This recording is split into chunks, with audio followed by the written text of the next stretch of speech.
Alright, now that we've got our front brake caliper removed from the bike, we're going to go ahead and disassemble it and show you how to rebuild it. So first things first, there's this bolt that holds the two sides of the caliper together. You're going to need a 5/8 inch socket.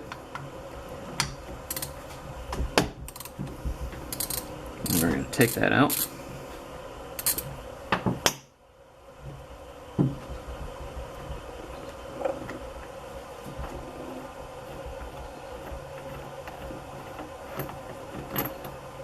There's your bolt and your washer.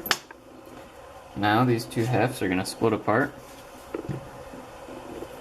See, you've got this little retainer, your brake pad, your other pad, and then these two pins. There's the one end. Now to rebuild it, we're going to need to get this piston out, and then we're going to replace this O-ring right here. So to get this out, we're going to use some air pressure.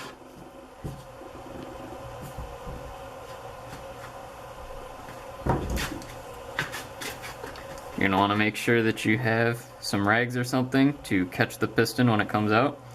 Basically what we're going to do is we're going to hook the air compressor up to where the line would go, and then we're going to blow into it and our piston should pop right out.